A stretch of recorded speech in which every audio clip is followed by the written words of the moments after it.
Nunca pensé que la mayor traición de mi vida la encontraría en el rincón más polvoriento de mi propia casa. Era un domingo cualquiera. La mañana había sido tranquila, de esas en las que el café sabe mejor porque no tienes prisa. Mi mujer, Laura, estaba trabajando su turno largo en la clínica, y los niños estaban en casa de mis suegros. Me sentía raro, como inquieto. Sin saber por qué, decidí que era buen momento para subir al desván y ordenar un poco. Llevábamos años acumulando cajas, recuerdos, trastos que nadie miraba. Empujé la escotilla del techo y subí por la vieja escalera de madera. El aire estaba cargado de polvo y olía a madera vieja. Pasé la linterna alrededor y me topé con un par de maletas antiguas, una bicicleta estática rota y montones de bolsas negras. No sabía qué buscaba, pero algo me empujaba a seguir. En una esquina, casi oculta bajo una manta, encontré una mochila azul. No recordaba haberla visto antes. La bajé y la abrí. Dentro había libros, una camiseta vieja, unas cartas sueltas y un pequeño neceser negro. Cuando lo abrí, mi corazón dio un vuelco. 5 teléfonos móviles. Todos antiguos. Algunos con las pantallas agrietadas, otros cubiertos de polvo. Pero estaban ahí, como cápsulas del tiempo, congelados en el pasado. Algo en mi interior gritó que los revisara. Bajé al salón, conecté el primer teléfono a un cargador, y esperé. El dispositivo tardó una eternidad en encenderse. Cuando finalmente lo hizo, pasé la pantalla de desbloqueo sin dificultad, el patrón era el mismo de siempre. Su cumpleaños. La galería de fotos estaba vacía. Casi no había nada. Casi. En la carpeta de documentos encontré una imagen que me llamó la atención, un screenshot, una captura de pantalla, fechada en junio de 2014. La abrí. Era una conversación de WhatsApp entre Laura y su ex. Las palabras me golpearon como un mazo. No puedo dejar de pensar en esa noche. Ojalá pudiera repetirlo. ¿Y si quedamos después del turno? Él nunca se entera de nada. Leí y releí el mensaje mientras mi cuerpo se quedaba helado. Mi mente luchaba por encontrar una explicación. ¿Era posible que? Saqué otro de los móviles de la bolsa y repetí el proceso. Otro cargador, otra espera agónica. Este tardó más. Cuando finalmente arrancó, todo estaba limpio. Pero en la carpeta de mensajes archivados encontré más conversaciones, otras citas, otros nombres. No uno, no dos. 4. 4 hombres distintos. En los primeros 4 años de nuestra relación. Me sentí como si me arrancaran el suelo bajo los pies. Todo lo que habíamos construido, todo lo que habíamos prometido, ¿era una mentira? Miré el reloj. Era casi la 1 de la tarde. Sabía que Laura estaba en la clínica, ocupada, probablemente sin imaginarse que su pequeño mundo acababa de derrumbarse. Marqué su número. Tardó en responder, pero cuando lo hizo, su voz sonó despreocupada. ¿Qué tal, amor? ¿Todo bien en casa? No sabía cómo empezar. Me tragué el nudo que tenía en la garganta y hablé con calma. He encontrado algo en el desván. ¿Algo? Preguntó, un poco nerviosa. Unos móviles. Tus móviles viejos. Hubo un silencio al otro lado de la línea. ¿Qué móviles? Los que tenías guardados. Estaban cargados aún. Muy interesantes las conversaciones. Muy interesantes las citas. Muy interesante el nunca se entera de nada. El silencio se alargó tanto que pensé que había colgado. Pero entonces la oí sollozar. Por favor, no. No era lo que parece, empezó a balbucear. Colgué. No quería escuchar excusas. No quería escuchar nada. Apagué todos mis teléfonos, los metí en una caja, cerré la puerta con llave, y me fui al trabajo como un autómata. Necesitaba tiempo. Necesitaba pensar. Pero ella no me dio espacio. Al poco tiempo, empezó a llamar. 1, 2, 20 veces. Llamadas que ignoré una tras otra. A las 5 de la tarde, mientras atendía a un cliente, vi por la ventana algo que me hizo estremecer. Laura, de pie frente a la puerta de mi trabajo, con cara de desesperación, sujetando el móvil, mirando hacia adentro. Una hora más tarde, su madre apareció también. María, con su eterno bolso de cuero y su aire de autoridad, empezó a interrogar a mis compañeros. ¿Dónde está? Necesito hablar con él. Es urgente. Nadie entendía nada. Y yo me negaba a salir. Fue entonces cuando sucedió lo inesperado. La policía llegó. 2 agentes uniformados, preguntando por mí en recepción. Se acercaron, muy amables, pero firmes. Señor Gutiérrez, necesitamos hablar con usted. Nos han informado de un conflicto doméstico. Les miré, desconcertado. ¿Conflicto doméstico? Repetí. Se nos ha solicitado que recuperemos pertenencias personales de su esposa. Nos han dicho que usted retiene objetos que no le pertenecen. Antes de poder reaccionar, los agentes me pidieron la caja con los teléfonos. No tenía opción. Era eso o un escándalo mayor. Se los entregué, y se los dieron directamente a Laura. Ella me miró una última vez antes de irse, con lágrimas rodándole por las mejillas. Horas más tarde, cuando ya no quedaba nada por salvar, Laura me envió un mensaje. Lo siento. Te he fallado. Hubo 4 personas, pero te juro que desde 2014 nunca más. He sido tuya desde entonces. Leí el mensaje una y otra vez, sintiendo el vacío crecer en mi interior. Teníamos hijos. Una familia. Un hogar. Y sin embargo, en ese momento, supe que no la amaba ya. Y que nunca volvería a hacerlo. La única pregunta que me quedó en la mente, dándome vueltas como un eco implacable, fue: ¿por qué llamar a la policía solo por unos teléfonos viejos? ¿Tan grave era lo que había dentro? ¿Qué secretos se llevaron para siempre? Nunca lo sabría. Y eso, quizás, era lo más cruel de todo. Esa noche no dormí. Me tumbé en la cama, mirando el techo, sintiendo que el peso del techo mismo caía sobre mi pecho.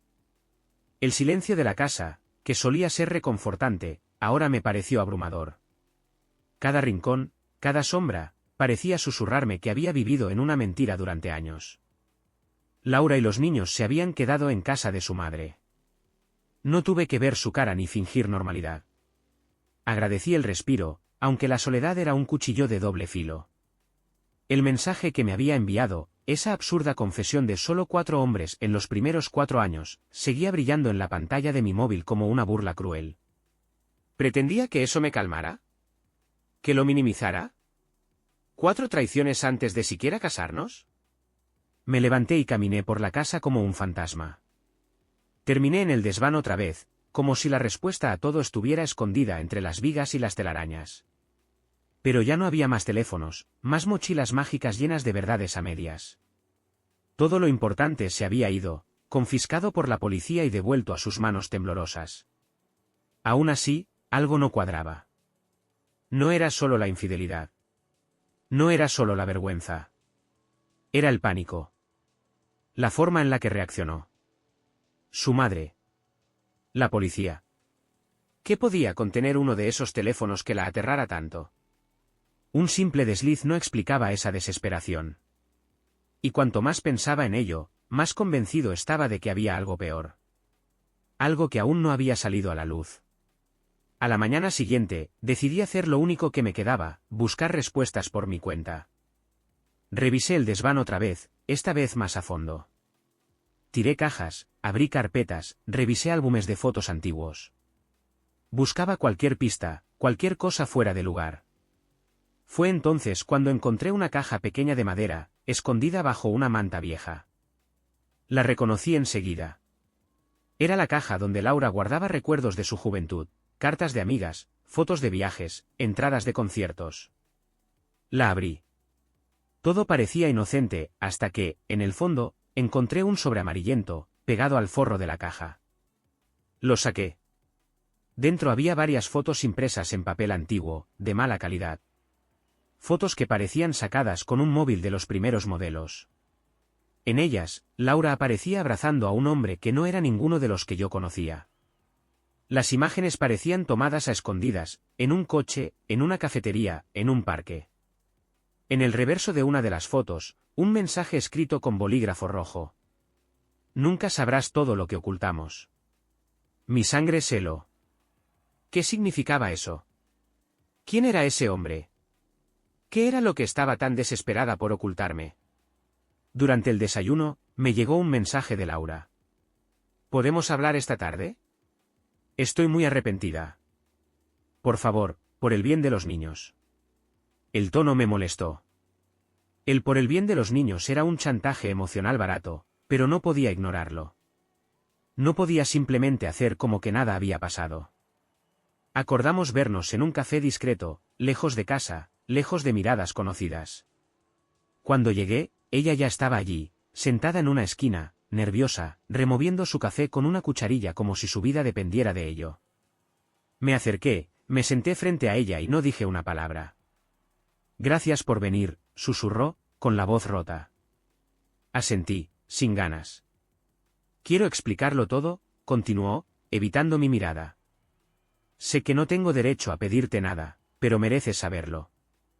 Entonces empieza, dije seco. Ella tomó aire.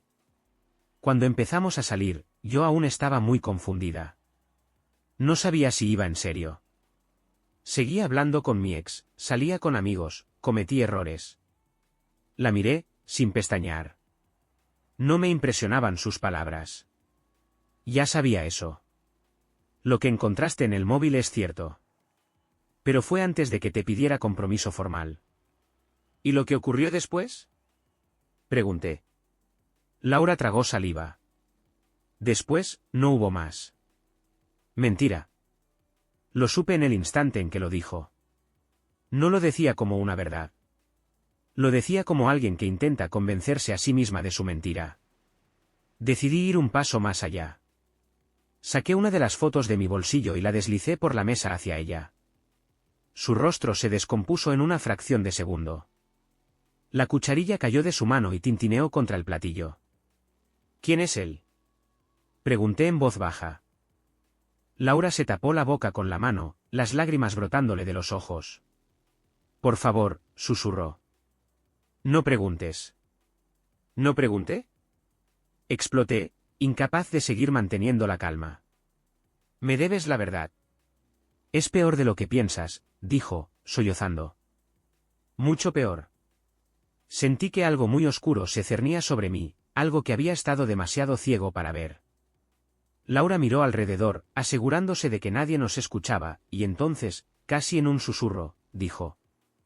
Él no era solo un ex. No era solo alguien. Era alguien, peligroso. Alguien que aún podría hacernos daño. La piel se me erizó. ¿De qué estás hablando, Laura? Pregunté, sintiendo el estómago revolverse. Ella dudó. Se secó las lágrimas con el dorso de la mano. No puedo decírtelo aquí. No es seguro. Y en ese momento, supe que mi vida estaba a punto de complicarse aún más de lo que había imaginado. Salimos del café sin intercambiar más palabras. Laura caminaba delante de mí, abrazándose a sí misma como si tuviera frío, aunque el sol golpeaba sin piedad las calles de Sevilla. La seguí hasta una pequeña plaza apartada, donde los árboles formaban un techo natural que ofrecía algo de privacidad. Allí, al abrigo de las miradas ajenas, se detuvo. Me miró a los ojos por primera vez desde que todo empezó. Y en ese instante, vi en ella un miedo que no había visto nunca. No era culpa, ni arrepentimiento. Era puro pánico. Prométeme, susurró, que pase lo que pase, protegerás a los niños. Mi corazón dio un vuelco. ¿Qué demonios has hecho, Laura? Pregunté, más asustado que furioso. Ella cerró los ojos un segundo y luego, en un hilo de voz, soltó la verdad. Se llama Marcos Salvatierra. Ese nombre no me decía nada. Es, un tipo peligroso. Estuve saliendo con él justo antes de empezar contigo. No era solo un ligue. Era algo más. Algo, enfermizo. Se abrazó los brazos, como protegiéndose de un golpe invisible. Al principio era encantador. Me hacía sentir deseada, especial. Pero con el tiempo, se volvió controlador. Celoso. violento. Hizo una pausa, tragándose las lágrimas. Me golpeó. Me amenazó. Dijo que si lo dejaba, arruinaría mi vida. Que nunca me dejaría ser feliz con nadie más. Un nudo se formó en mi garganta. ¿Y qué pasó después? Logré preguntar. Cuando empecé contigo, todavía me seguía buscando. Me llamaba, me escribía. Me seguía. Y yo, bajó la mirada. Yo le respondía a veces. Tenía miedo. Mucho miedo. Mi mente trataba de asimilarlo todo. La imagen de Laura que yo tenía no encajaba con esa mujer asustada que tenía delante. ¿Y los móviles? ¿Las fotos? Pregunté, apretando los puños. Tenía cosas sobre mí. Conversaciones, fotos íntimas. Me chantajeaba. Me hacía ir a verlo, a escondidas, para que no hiciera públicas esas cosas. Me tenía atrapada. Cada palabra era un puñal. ¿Durante cuántos años? Pregunté, aunque no sabía si quería escuchar la respuesta. Hasta 2014. Cuando cambié de número, de trabajo, de todo. Pensé que había desaparecido. Que me había dejado en paz. Un silencio pesado se instaló entre nosotros. ¿Por qué llamaste a la policía ayer? ¿Por qué esa locura de quitarme los móviles? Pregunté, recordando el espectáculo humillante de la tarde anterior. Laura tragó saliva, temblando. Porque si en esos móviles aún había mensajes, fotos, cualquier cosa, y Marcos llegaba a enterarse de que tú los tenías, de que podían salir a la luz, podría volver. Se llevó una mano a la boca para contener un sollozo. No solo me amenazaba a mí. Dijo que si alguna vez rompía nuestro pacto de silencio, iría a por mi familia. A por ti. A por los niños. Sentí que el suelo se abría bajo mis pies. Todo el tiempo, yo había creído que era simplemente una infidelidad más. Una historia de engaños, besos a escondidas y mentiras. Pero lo que Laura me contaba era mucho peor. Era una historia de terror. Y aún no había terminado. De repente, su móvil vibró en su bolsillo. Laura lo miró y su rostro palideció. Me acerqué para ver. Un mensaje anónimo. Sin remitente visible. Solo una frase. ¿Creías que podrías esconderte de mí para siempre? Ella dejó caer el teléfono al suelo, temblando como una hoja. Y yo supe, en ese instante, que el pasado que tanto había intentado enterrar, había vuelto para cobrarse su deuda. Recogí el móvil del suelo con manos temblorosas. El mensaje seguía allí, frío, sencillo, devastador. ¿Creías que podrías esconderte de mí para siempre? Laura retrocedió un paso, como si el simple hecho de leer esas palabras pudiera herirla físicamente. Tenemos que ir a la policía, dije, sin pensarlo dos veces. Ella negó con la cabeza, desesperada. No. No entiendes. Ya lo intenté una vez. Hace años. Me miró con los ojos inundados de miedo. Cuando intenté denunciarlo, me advirtieron. Un accidente de coche. Mi hermano. 2 costillas rotas, un brazo fracturado. Nunca se probó nada, pero yo sabía que había sido Marcos. Se me erizó la piel. Esto no era un simple acosador despechado. Era alguien capaz de destruir vidas si se lo proponía. ¿Y piensas que si lo ignoramos, va a desaparecer? Pregunté, más furioso que nunca. Laura bajó la mirada. No lo sé. No sé qué hacer. Solo quiero proteger a los niños. La palabra niños me clavó en el sitio. Mis hijos. Mis pequeños. No podía permitirme dudar. No podía permitirme el lujo de pensar solo en mí mismo. Inspiré hondo, obligándome a ser el hombre que ellos necesitaban. Escúchame bien, dije con voz firme. No vamos a escondernos. No vamos a vivir con miedo. Si Marcos quiere guerra, la tendrá. Pero esta vez, no estarás sola. Laura alzó la vista, sorprendida. Vi un destello de esperanza en su mirada. Pero también vi algo más, culpa. Porque, a pesar de todo, ella sabía que había traicionado algo más que mi confianza. De camino a casa, no pudimos evitar sentir que alguien nos seguía. Cada coche que frenaba detrás de nosotros, cada motocicleta que rugía demasiado cerca, nos hacía girar la cabeza. El miedo era un veneno lento que se metía en la sangre. Llegamos a casa al anochecer. La casa estaba en silencio. Demasiado silencio. Laura corrió a abrazar a los niños, como si quisiera asegurarse de que seguían siendo reales. Yo, en cambio, revisé todas las cerraduras, todas las ventanas. Bajé las persianas.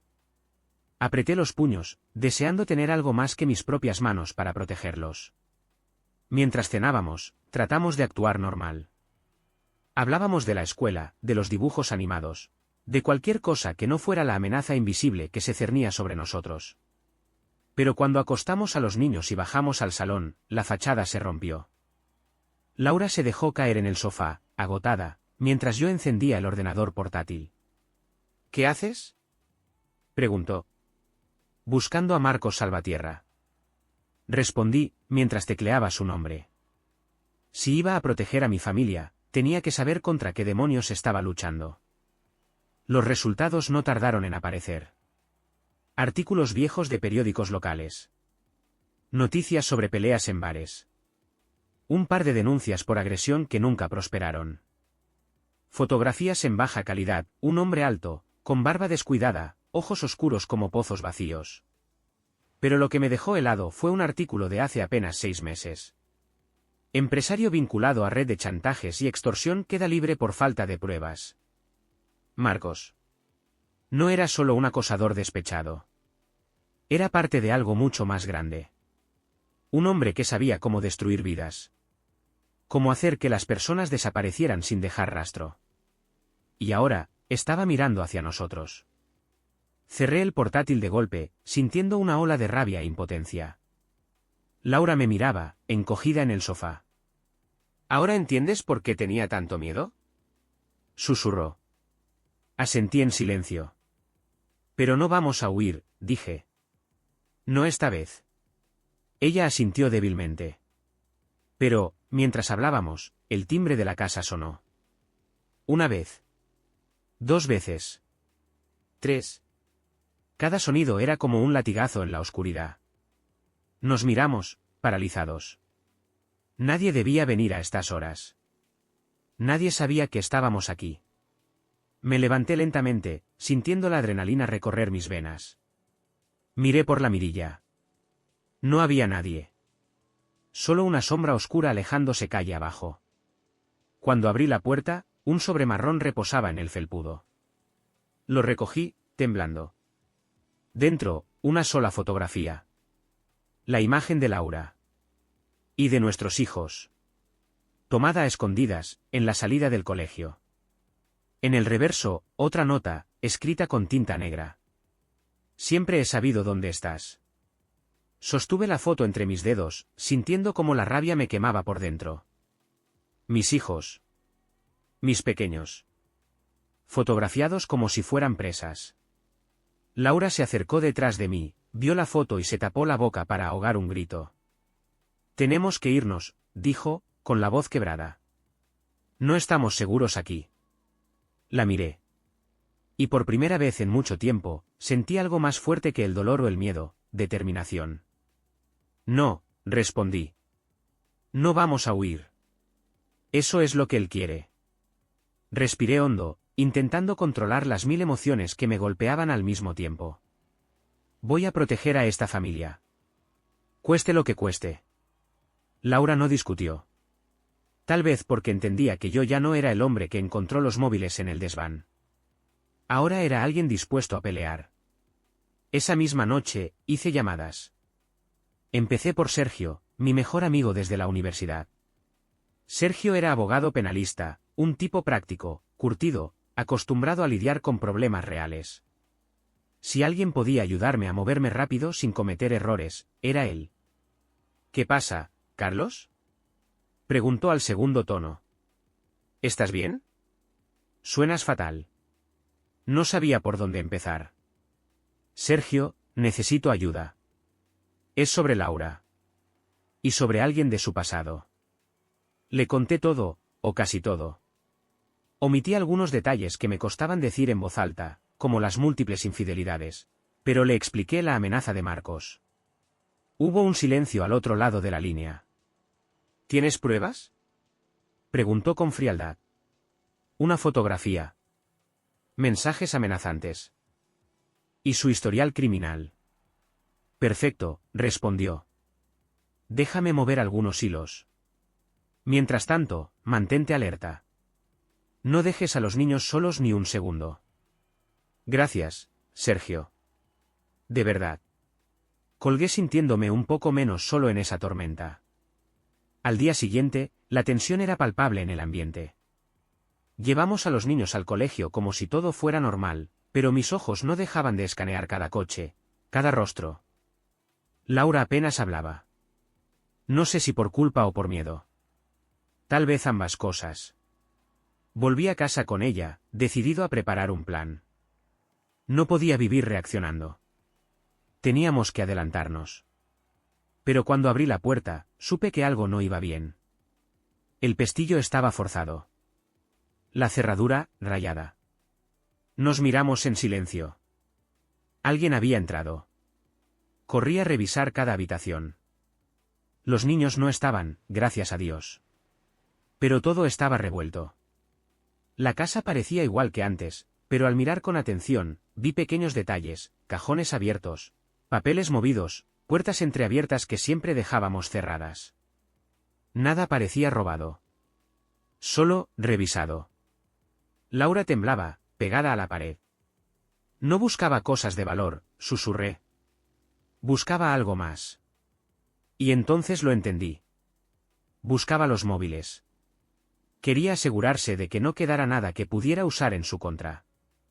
Llamé a Sergio de inmediato. Ya lo sabe, le dije. Ya sabe que estamos buscando protegernos. Sergio tardó unos segundos en responder.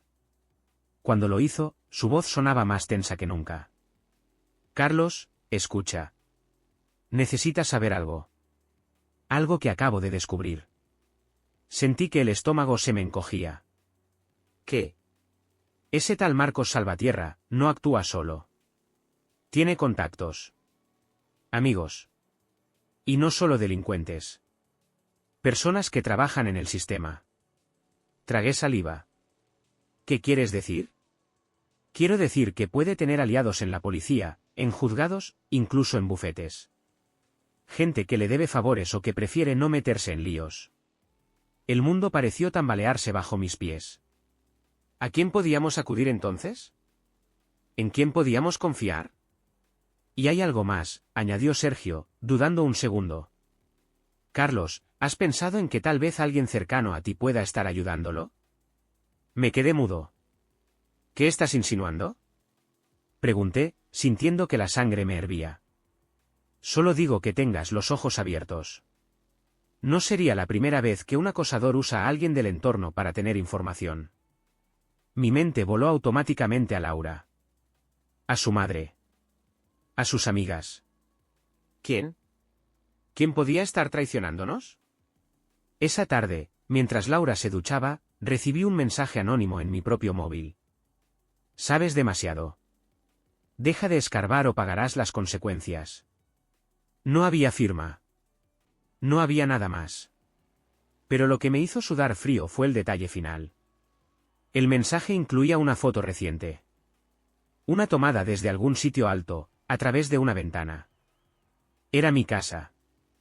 Era el salón. Y en la foto, estábamos Laura y yo. Discutiendo. Alguien nos estaba vigilando. Desde muy cerca. Me quedé mirando la foto en la pantalla como si fuera un objeto maldito. No era una imagen vieja. Era de hacía apenas una hora. El ángulo era demasiado perfecto, un disparo limpio, desde una posición alta.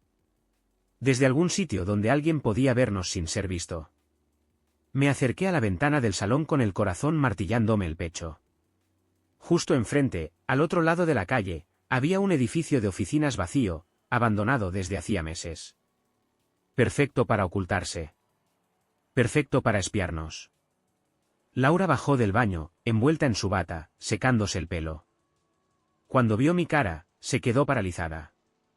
¿Qué pasa?, preguntó, asustada. Le mostré la foto. El terror regresó a sus ojos. Carlos, tenemos que irnos. ¿De verdad? Ya no es seguro. No, Laura. Mi voz sonó más fría de lo que pretendía. Antes de huir, tenemos que saber quién nos está traicionando. Ella frunció el ceño. ¿Traicionando? Sergio me advirtió. Le expliqué lo que mi amigo me había dicho, que Marcos podía tener aliados, incluso entre nuestra gente cercana. Laura se abrazó a sí misma, temblando. ¿Pero quién? ¿Quién nos haría esto? No lo sabía. Y eso era lo que más me aterraba. Pasé el resto de la tarde analizando todo lo que había pasado en los últimos días. ¿Quién sabía lo de los móviles? ¿Quién sabía que había encontrado algo importante? Solo un puñado de personas, Laura, su madre María y Sergio.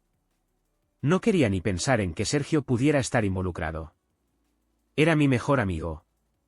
Mi hermano de otra madre. Me ayudó a salir de baches personales cuando era joven, me acompañó en el nacimiento de mis hijos. Fue testigo de nuestra boda. No.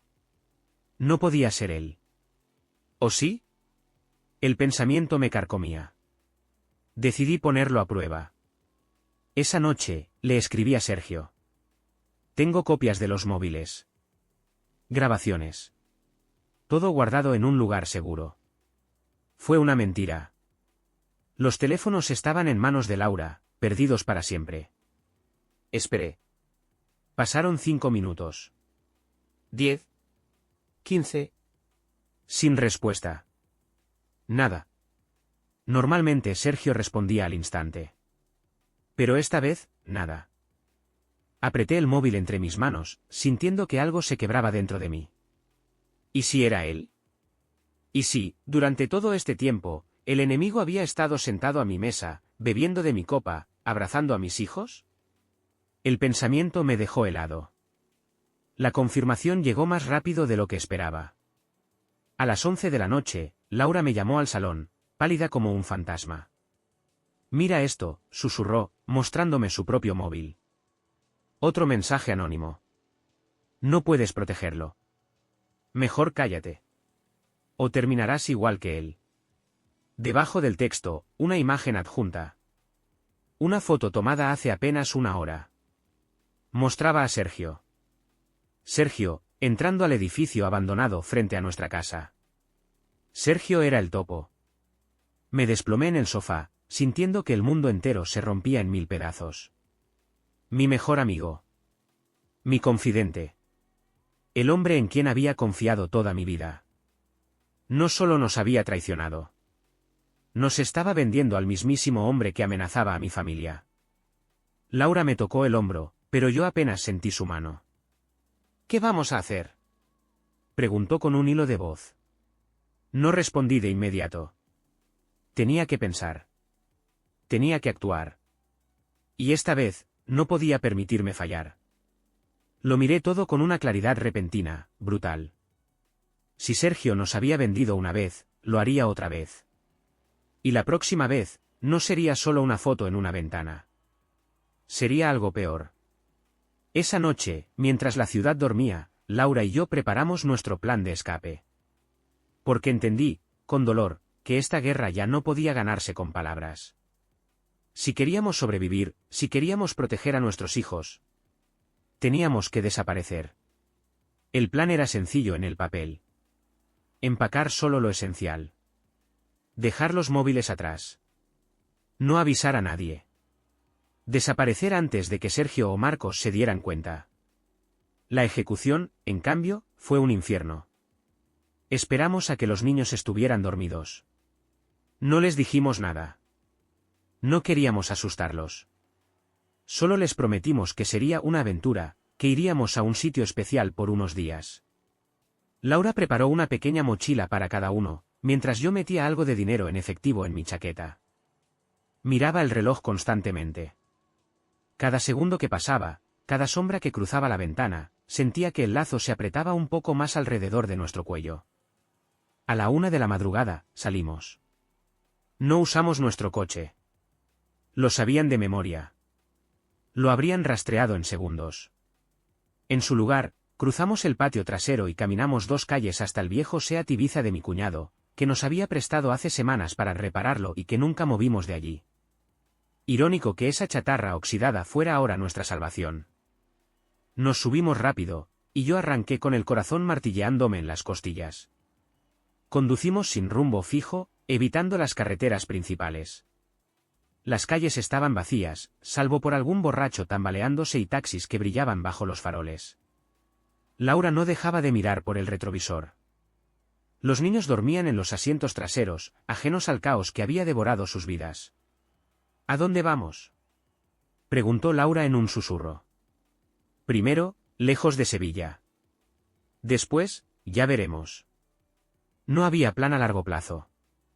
Solo sabíamos que teníamos que alejarnos de todo.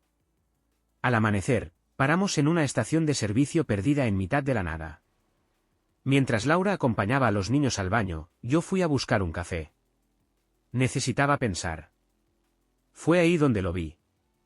En una pantalla diminuta detrás del mostrador, el telediario matutino soltaba su cascada habitual de malas noticias. Pero entonces, una palabra captó toda mi atención. Accidente en Sevilla. Un hombre fallece tras caer desde un edificio abandonado. Mi sangre se heló. Levanté la vista, acercándome a la pantalla. Una imagen borrosa del edificio frente a nuestra casa. Ambulancias. Policías. Lonas blancas cubriendo un cuerpo. Y debajo, la frase. La policía investiga si se trata de un accidente o de un posible ajuste de cuentas. No daban nombres. No daban detalles. Pero yo sabía quién era. Sergio. Mi mejor amigo. El traidor. Y ahora, el muerto. Salí tambaleándome de la tienda, el café derramándose sobre mi mano. Laura me vio la cara y corrió hacia mí. ¿Qué pasa? ¿Qué ha pasado? La tomé por los hombros, incapaz de disimular el temblor en mi voz. Sergio. Está muerto. Ella se tapó la boca, horrorizada. ¿Cómo?